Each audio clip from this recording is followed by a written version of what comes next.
ទំនាក់ទំនងគឺជាផ្នែកមួយដ៏សំខាន់សម្រាប់ជោគជ័យរបស់មនុស្សម្នាក់ៗព្រោះទំនាក់ទំនងល្អវានឹងធ្វើឲ្យអ្នកដើរកាន់តែលឿនទៅដល់ភាពជោគជ័យដែលអ្នកចង់បានចរិតលក្ខណៈទាំង5ដែលបង្ហាញថាទំនាក់ទំនងរបស់អ្នកគឺមានភាពរឹងមាំ 1. ការគោរពនៅពេលនិយាយដល់ទំនាក់ទំនងគ្រប់យ៉ាងចាប់ផ្ដើមពីការគោរពនិងការឲ្យតម្លៃទៅលើអ្នកដទៃអ្នកនិពន្ធផ្នែកទំនាក់ទំនងមនុស្ស Les Giblin បាននិយាយថាអ្នកមិនអាចធ្វើឲ្យអ្នកដទៃមានអារម្មណ៍ថាខ្លួនឯងជាមនុស្សសំខាន់ចំពោះមុខពួកគេបានទេប្រសិនបើអ្នកមានអារម្មណ៍ថាពួកគេមិនមែនជាមនុស្សសំខាន់នោះចំពោះការគោរពគឺអ្នកគួរតែបង្ហាញវាទៅអ្នកដទៃជាមុនសិន 2. ចែករំលែកបទពិសោធន៍ការគោរពអាចជាមូលដ្ឋានគ្រឹះសម្រាប់សម្ព័ន្ធភាពដែលរឹងមាំប៉ុន្តែការគោរពតាមម្យ៉ាងគឺមិនទាន់គ្រប់គ្រាន់ទេអ្នកមិនអាចមានទំនាក់ទំនងដ៏ល្អជាមួយនរណាដែលអ្នកមិនស្គាល់ឡើយវាត្រូវការចែករំលែកបទពិសោធន៍គ្នាទៅវិញទៅមកហើយការចែករំលែកបទពិសោធន៍គ្នានេះគឺធ្វើឲ្យយើងស្គាល់ដៃគូរបស់យើងកាន់តែច្បាស់និងយើងមានទំនាក់ទំនងជាមួយគ្នាកាន់តែស៊ីជម្រៅវានឹងធ្វើឲ្យសម្ព័ន្ធភាពរបស់យើងកាន់តែរឹងមាំ 3. ការជឿជាក់នៅពេលដែលអ្នកគោរពមនុស្សហើយអ្នកបានចំណាយពេលជាមួយពួកគេដើម្បីចែករំលែកបទពិសោធន៍គ្នាទៅវិញទៅមកអ្នកឈ្មោះថាបានសាងការជឿជាក់ការជឿជាក់គឺជាបច្ច័យដ៏សំខាន់នៅគ្រប់ទំនាក់ទំនងដ៏ល្អហើយបើទំនាក់ទំនងដែលគ្មានភាពជឿជាក់គ្នាទៅវិញទៅមកនោះវាគ្រាន់តែជាទំនាក់ទំនងคล้ายៗមួយប៉ុណ្ណោះដោយកវីនិពន្ធជនជាតិ Scotland លោក George MacDonald បាននិយាយថាធ្វើជាមនុស្សដែលគួរឲ្យជឿជាក់មានតម្លៃជាងការធ្វើជាមនុស្សដែលគួរឲ្យស្រឡាញ់បើគ្មានការជឿជាក់ទេអ្នកមិនអាចរក្សាសម្ព័ន្ធភាពដ៏ល្អបានឡើយ 4. ភាពមានទៅមានមកសម្ព័ន្ធភាពដែលមានការលះបង់តែម្ខាងនឹងគ្មានស្ថិរភាពឡើយបើមនុស្សម្នាក់តែងតែជាអ្នកផ្ដល់ឲ្យហើយម្នាក់ទៀតតែងតែជាអ្នកទទួលបន្ទាប់មកសម្ព័ន្ធភាពនឹងបែកបាក់ជាប្រកបនេះគឺជាការពិតនៃគ្រប់សម្ព័ន្ធភាពទាំងអស់រាប់បញ្ចូលទាំងមនុស្សនៅក្នុងក្រុមផងដែរសម្រាប់មនុស្សដែលធ្វើឲ្យសម្ព័ន្ធភាពប្រសើរឡើង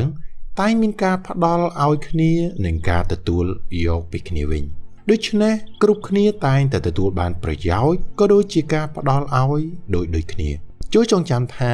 ត្រូវសួរសំណួរសមាជិកក្រុមមិត្តរួមក្រុមការងារនិងមិត្តភ័ក្តិរបស់អ្នកអំពីក្តីសង្ឃឹមក្តីប្រាថ្នានិងគោលដៅរបស់ពួកគេចូលផ្ដល់ឲ្យមនុស្សនៃការយកចិត្តទុកដាក់របស់អ្នកចូលបង្ហាញអ្នកដទៃថាអ្នកយកចិត្តទុកដាក់លើពួកគេនៅពេលនិយាយដល់ទំនាក់ទំនងគ្រប់យ៉ាងចាប់ផ្ដើមពីការគោរពនិងការឲ្យតម្លៃទៅលើអ្នកដទៃ 5. សប្បាយរីករាយទាំងអស់គ្នានៅពេលទំនាក់ទំនងរីកចម្រើននិងចាប់ផ្ដើមរឹងមាំ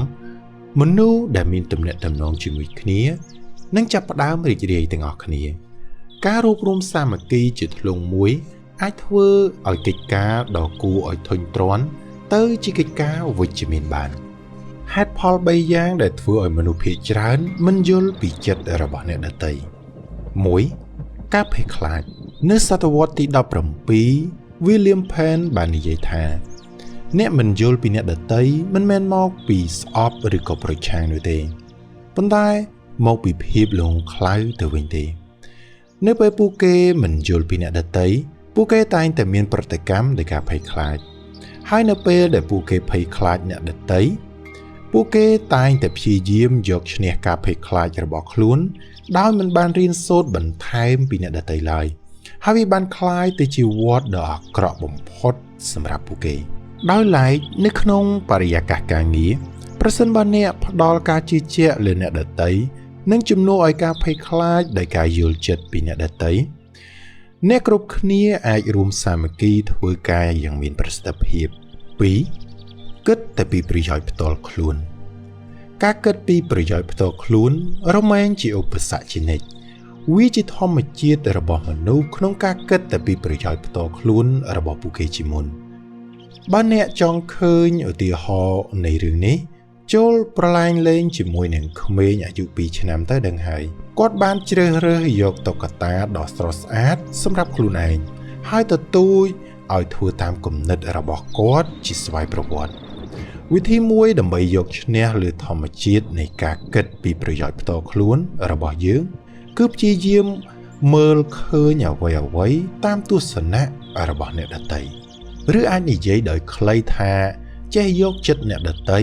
ដាក់ក្នុងចិត្តរបស់ខ្លួនពាក្យដែលយើងគួរដឹងនៅក្នុងទំនាក់ទំនងពាក្យដែលមិនសំខាន់គឺពាក្យខ្ញុំពាក្យដ៏សំខាន់បំផុតគឺពាក្យយើងពាក្យដ៏សំខាន់ទី2គឺពាក្យអរគុណពាក្យដ៏សំខាន់ទី3គឺព្រមអត់ឱនឲ្យគ្រប់បែបយ៉ាងពាក្យដ៏សំខាន់ទី4គឺតើគំនិតរបស់អ្នកគឺជាអ្វីពាក្យដ៏សំខាន់ទី5គឺអ្នកធ្វើការបានល្អណាស់ពាក្យដ៏សំខាន់ទី6គឺខ្ញុំចង់យល់ពីអ្នកឲ្យកាន់តែច្បាស់ហេតុផលទី3ដែលធ្វើឲ្យមនុស្សមិនយល់ពីអ្នកដទៃគឺបរាជ័យក្នុងការឲ្យតម្លៃលើភាពខុសគ្នាឬក៏ភាពផ្សេងគ្នាជំហានដ៏សំខាន់មួយទៀតគឺការរៀនទទួលស្គាល់និងឲ្យតម្លៃទៅលើគុណសម្បត្តិខុសគ្នារបស់មនុស្សជំនួសឲ្យការព្យាយាមមើលឃើញអ្នកដទៃតាមទស្សនៈរបស់អ្នកចូលរៀនឲ្យតម្លៃទៅលើភាពខុសគ្នារបស់ពួកគេបាននរណាម្នាក់មានទេពកោសល្យដែលអ្នកមិនមានអ្នកអាចរៀនពីគេបានអ្នកទាំងពីរអាចពង្រឹងចំណុចខ្សោយឲ្យគ្នាទៅវិញទៅមកប្រសិនបើអ្នកដទៃមកពីវប្បធម៌ខុសគ្នាចូលបើកចិត្តរបស់អ្នកឲ្យទូលាយហើយរៀនសូត្រពីអ្វីដែលអ្នកអាចរៀនពីពួកគេចំណេះដឹងថ្មីរបស់អ្នកនឹងជួយឲ្យអ្នកមានការទំនាក់ទំនងមិនត្រឹមតែជាមួយពួកគេប៉ុណ្ណោះទេប៉ុន្តែក៏ជាមួយអ្នកដទៃផងដែរ5ចំណុចដែលអ្នកត្រូវដឹងដើម្បីស្វែងយល់អំពីមនុស្ស1មនុស្សគ្រប់គ្នាចង់ធ្វើជាមនុស្សសំខាន់ម្នាក់មិនមែនមនុស្សនៅក្នុងពិភពលោកគ្មានក្តីប្រាថ្នាដើម្បីធ្វើជាមនុស្សសំខាន់ម្នាក់នោះទេសូម្បីតែមនុស្សដែលមានមហិច្ឆតាទាបនិងមិនចេះអួតអាងក៏ចង់ទទួលបានការឲ្យតម្លៃខ្ពស់ពីអ្នកដទៃដែរមនុស្សគ្រប់គ្នាចង់បានការគោរពនិងការឲ្យតម្លៃពីអ្នកដទៃពោលគឺមនុស្សគ្រប់គ្នាចង់ធ្វើជាមនុស្សសំខាន់ម្នាក់នៅពេលផ្នែកមួយនៃរឿងនេះបានคล้ายជាផ្នែកមួយនៃការគិតប្រចាំថ្ងៃរបស់អ្នកនឹងយល់យ៉ាងច្បាស់ថាហេតុអ្វីមនុស្សធ្វើអ្វីៗដែលពួកគេធ្វើហើយប្រសិនបើអ្នកប្រតិបត្តិចំពោះមនុស្សគ្រប់គ្នាដែលអ្នកបានជួបហាក់ដូចជាគាត់ឬក៏នាងជាមនុស្សសំខាន់បំផុតនៅក្នុងពិភពលោកអ្នកនឹងគិតពីគាត់ឬក៏នាងនៅក្នុងឋានៈជាមនុស្សសំខាន់ម្នាក់ចំពោះអ្នក2គ្មាននរណាម្នាក់ខ្វល់ថាអ្នកស្គាល់គេច្រើនប៉ុណ្ណានោះទេលុះត្រាតែគាត់ដឹងថាអ្នកយកចិត្តទុកដាក់ចំពោះគេច្រើនប៉ុណ្ណានៅពេលដែលមនុស្សដឹងថាអ្នកយកចិត្តទុកដាក់ចំពោះពួកគេវិធីដែលពួកគេមានអារម្មណ៍ចំពោះអ្នកនឹងផ្លាស់ប្ដូរការបង្ហាញអ្នកដទៃថាអ្នកយកចិត្តទុកដាក់ចំពោះពួកគេមិនមែនជារឿងងាយស្រួលឡើយពេលវេលាដ៏ល្អនិងអនុស្សាវរីយ៍ដ៏ល្អរបស់អ្នកនឹងបានមកដោយសារមនុស្សប៉ុន្តែពេលវេលាដ៏លំបាកដ៏អាក្រក់និងដ៏ឈឺចាប់ក៏នឹងបានមកដោយសារមនុស្សដូចគ្នាមនុស្សជាទ្រព្យសម្បត្តិដ៏ល្អបំផុតនិងជាបំណុលដ៏អាក្រក់បំផុតរបស់អ្នករឿងដ៏សំខាន់គឺបន្តយកចិត្តទុកដាក់ចំពោះពួកគេមិនថាមានរឿងអ្វីកើតឡើងក៏ដោយចូលផ្ដល់ឲ្យពិភពលោកនៅអ្វីដែលល្អបំផុតដែលអ្នកមានជានិច្ចបើទោះបីជាអ្នកមិនទទួលបានទំនាក់ទំនងល្អក៏អ្វីដែលអ្នកទទួលបានគឺភាពរីករាយដែលបរិសុទ្ធចេញពីការលះបង់ដែលបរិសុទ្ធរបស់អ្នកដែរ3មនុស្សគ្រប់គ្នាត្រូវការនរណាម្នាក់មនុស្សគ្រប់គ្នាសុទ្ធតែត្រូវការមិត្តភាពការលើកទឹកចិត្តនិងជំនួយនៅពេលពួកគេធ្វើការរួមគ្នាជាមួយអ្នកដទៃអ្វីដែលពួកគេអាចធ្វើបានសម្រេចដោយខ្លួនឯងស្ទើរតែមិនអាចប្រៀបផ្ទឹមនឹងអ្វីដែលពួកគេធ្វើការរួមគ្នាជាមួយអ្នកដទៃបានឡើយហើយការធ្វើអ្វីៗជាមួយអ្នកដទៃច្រើនតែផ្ដល់ភាពរីករាយមនុស្សគ្រប់គ្នាត្រូវការមនុស្សមកនៅក្បែរនិងជួយពួកគេបើអ្នកយល់ពីរឿងនេះអ្នកនឹងព្រមផ្ដល់ឲ្យអ្នកដទៃជួយអ្នកដទៃនិងមានបំណងល្អចំពោះអ្នកដទៃ4មនុស្សគ្រប់គ្នាអាចជាមនុស្សសំខាន់នៅពេលគ្រប់គ្នាយល់និងជឿជាក់លើគាត់ នៅពេលអ្នកយល់ពីមនុស្សនិងជឿជាក់លើពួកគេពិតជាអាចคล้ายជាមនុស្សសំខាន់រឿងកំពៃកំពកបានធ្វើដោយយកចិត្តទុកដាក់នៅក្នុងពេលវេលាដ៏សមស្របអាចធ្វើឲ្យមានការផ្លាស់ប្ដូរដ៏ធំបំផុតបានមនុស្សគ្រប់គ្នាដែលអ្នកស្គាល់និងគ្រប់មនុស្សដែលអ្នកបានជួបមានសក្តានុពលក្នុងការធ្វើរឿងដ៏សំខាន់នៅក្នុងជីវិតរបស់អ្នកដទៃអ្វីដែលពួកគេត្រូវការនោះគឺការលើកទឹកចិត្តនិងការជំរុញទឹកចិត្តពីអ្នកដើម្បីជួយឲ្យពួកគេបានសម្រេចសក្តានុពលរបស់ខ្លួន 5. មនុស្សមិនកំណាញ់ក្នុងការដឹងគុណទេរឿងចុងក្រោយដែលអ្នកត្រូវយល់ពីមនុស្សគឺថានៅពេលអ្នកជួយមនុស្សម្នាក់អ្នកឈ្មោះថាកំពុងតែបង្កើននិងមានឥទ្ធិពលលើអ្នកដទៃយ៉ាងច្រើនជាប្រកបអ្វីដែលអ្នកផ្ដល់ឲ្យមនុស្សម្នាក់យ៉ាងច្រើនហូរហៀក្នុងជីវិតអ្នកនឹងមានឥទ្ធិពលលើគ្រប់មនុស្សទាំងអស់ដែលមនុស្សម្នាក់នោះមានឥទ្ធិពលលើធម្មជាតិនៃឥទ្ធិពលគឺនឹងធ្វើឲ្យកើនឡើងនៅពេលអ្នកជួយអ្នកដទៃហើយបំណងរបស់អ្នកល្អអ្នកតែងតែទទួលបានច្រើនជាងអ្វីដែលអ្នកផ្ដល់ឲ្យជានិច្ចមនុស្សភាគច្រើនដឹងគុណខ្លាំងណាស់នៅពេលអ្នកដទៃធ្វើឲ្យពួកគេមានអារម្មណ៍ដ៏ពិសេសហើយពួកគេមិនដែលកំណាញ់ក្នុងការដឹងគុណឡើយចំណុចទាំង4ដែលអ្នកអាចជំរុញទឹកចិត្តលើអ្នកដទៃបាន 1. មនុស្សភាគច្រើនមិនជឿជាក់លើខ្លួនឯងឡើយមនុស្សភាគច្រើនពិបាកនឹងជឿជាក់លើខ្លួនឯងណាស់ពួកគេជឿជាក់ថាពួកគេនឹងបរាជ័យ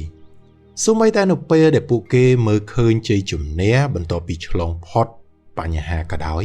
ក៏ពួកគេជឿជាក់ថាវាពិបាកដែរពួកគេមើលឃើញបញ្ហានៅគ្រប់ឱកាសប៉ុន្តែការពិតគឺថាបញ្ហាដែលធ្វើឲ្យមនុស្សបរាជ័យដោយកម្រទៅវិញទេការខ្វះការជឿជាក់លើខ្លួនឯងតែងតែធ្វើឲ្យមនុស្សបរាជ័យជានិច្ចមនុស្សអាចធ្វើអ្វីៗដ៏អស្ចារ្យបានប្រសិនបើពួកគេមានការជឿជាក់លើខ្លួនឯងប៉ុន្តែប្រសិនបើពួកគេគ្មានការជឿជាក់លើខ្លួនឯងទេពួកគេនឹងប្រសពនៅពេលវេលាដ៏លំបាកជាប្រកប 2. មនុស្សភាគច្រើនគិតថាគ្មាននរណាជឿជាក់លើខ្លួនឡើយនៅក្នុងសង្គមយើងសពថ្ងៃនេះមនុស្សភាគច្រើនមានអារម្មណ៍ឯកាបំផុតប្រជាជនអាមេរិកកម្រពេញចិត្តនឹងអារម្មណ៍ចូលទៅក្នុងសង្គមខ្លាំងណាស់មនុស្សភាគច្រើនមិនមានការគាំទ្រពីគ្រួសារដែលបានរស់នៅជាមួយគ្នារយៈពេល 30-40 ឆ្នាំមកហើយនោះទេហើយសម្រាប់អ្នកដែលចង់ពូកែខាងទំនាក់ទំនង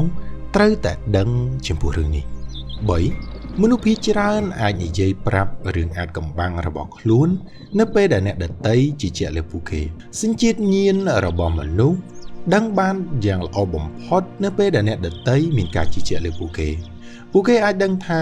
ការជឿជាក់របស់អ្នកពិតឬក៏คล้ายៗហើយការជឿជាក់លើនរណាម្នាក់ពិតប្រាកដអាចផ្លាស់ប្ដូរជីវិតរបស់គាត់ឬក៏របស់នាងបានចូលចងចាំជានិច្ចថាគោលដៅរបស់អ្នកមិនមែនធ្វើឲ្យមនុស្សកោតសរសើរពីអ្នកនោះទេវាគឺដើម្បីធ្វើឲ្យពួកគេកោតសរសើរពីខ្លួនរបស់ពួកគេចូលមានការជឿជាក់លើពួកគេហើយពួកគេនឹងចាប់ផ្ដើមជឿជាក់លើខ្លួនឯងជាប្រកបនេះហើយទើបហៅថាអ្នកពូកែទំនាក់ទំនង 4. មនុស្សភាគច្រើននឹងធ្វើអ្វីមួយបានល្អដូចជាការជឿជាក់របស់អ្នកលើពួកគេមនុស្សអាចជោគជ័យឬបរាជ័យដោយតាមការរំពឹងទុករបស់អ្នកប្រសិនបើអ្នកបង្ហាញពីការសង្ស័យនិងមិនជឿជាក់លើពួកគេនឹងផ្ដល់ឲ្យអ្នកនៅលទ្ធផលធម្មតាប៉ុន្តែប្រសិនបើអ្នកជឿជាក់លើពួកគេនិងរំពឹងទុកថាពួកគេនឹងធ្វើបានល្អពួកគេនឹងព្យាយាមបន្ថែមទៀតដើម្បីធ្វើឲ្យអស់ពីលទ្ធភាពរបស់ពួកគេហើយនៅក្នុងដំណើរការពួកគេនិងអ្នកនឹងទទួលបានប្រយោជន៍រៀងៗខ្លួនសមាសធាតុទាំង6សំខាន់ដែលអ្នកជំនាញទំនាក់ទំនងត្រូវមាន 1. ត្រូវធ្វើជាមនុស្សច្បាស់លាស់ត្រូវមានសមត្ថភាពក្នុងការគិតឬការបញ្ចេញគំនិតដោយសង្ខេបនិងច្បាស់លាស់បូករួមទាំងសកម្មភាពផងដែរ 2. ត្រូវមានជំនាញក្នុងការស្ដាប់ក្នុងការធ្វើទំនាក់ទំនងសមត្ថភាពក្នុងការស្ដាប់ដោយយកចិត្តទុកដាក់ និងឆ្លើយតបយ៉ាងសមស្របទៅនឹងតម្រូវការនិងទស្សនៈរបស់អ្នកដទៃគឺជារឿងចាំបាច់ 3. ត្រូវមានសមត្ថភាពក្នុងការយល់ចិត្តអ្នកដទៃ សមត្ថភាពនិងជំនាញក្នុងការយល់ចិត្តនិងដឹងគុណចំពោះអារម្មណ៍និងបទពិសោធន៍របស់អ្នកដទៃវាពិតជាសំខាន់ក្នុងជំនាញទំនាក់ទំនងនេះ 4. ការប្រស្រ័យទាក់ទងដោយមិនប្រើពាក្យសម្ដី សមត្ថភាពក្នុងការបញ្ជូនព័ត៌មាននិងអារម្មណ៍តាមរយៈភាសាកាយវិការទឹកមុខនិងទឹកដមសំឡេងវាបង្ហាញថាអ្នកជាមនុស្សមានបទពិសោធន៍ច្រើននិងពូកែ 5. ត្រូវយល់ដឹងពីវប្បធម៌របស់អ្នកស្ដាប់វានឹងធ្វើឲ្យការប្រស្រ័យទាក់ទងប្រកបដោយប្រសិទ្ធភាពខ្ពស់ជាមួយនឹងមនុស្សមកពីមជ្ឈដ្ឋានវប្បធម៌ចម្រុះផ្សេងពីយើង 6. ត្រូវមានទំនុកចិត្តលើខ្លួនឯងនិងអ្នកដទៃនៅពេលដែលមានទំនុកចិត្តលើខ្លួនឯងហើយអ្នកបញ្ជ្រាបវាទៅដៃគូរបស់អ្នកនឹងក្លាយជាមនុស្សកាន់តែគួរឲ្យជឿជាក់និងជាមនុស្សដ៏គួរឲ្យទុកចិត្តបំផុតដើម្បីកែលម្អជំនាញទំនាក់ទំនងរបស់អ្នកឲ្យកាន់តែពូកែគឺតម្រូវឲ្យអ្នកមានការអនុវត្តនិងមានការយល់ដឹងពីខ្លួនឯងឲ្យបានច្រើនវាពាក់ព័ន្ធនឹងការកំណត់អត្តសញ្ញាណនៃភាពខ្លាំងនិងភាពខ្សោយរបស់អ្នកហើយអ្នកត្រូវតែស្វែងរកមតិកែលម្អពីអ្នកដទៃនិងធ្វើការយ៉ាងសកម្មដើម្បីបង្កើនសមត្ថភាពទំនាក់ទំនងរបស់អ្នកឲ្យកាន់តែល្អទៅជំនាញទំនាក់ទំនងមើលទៅវាពិបាកប៉ុន្តែឲ្យតែអ្នកតាំងចិត្តអភិវឌ្ឍសមត្ថភាពរបស់អ្នកក៏មិនចាញ់អ្នកជំនាញទំនាក់ទំនងខ្លាំងនោះដែរ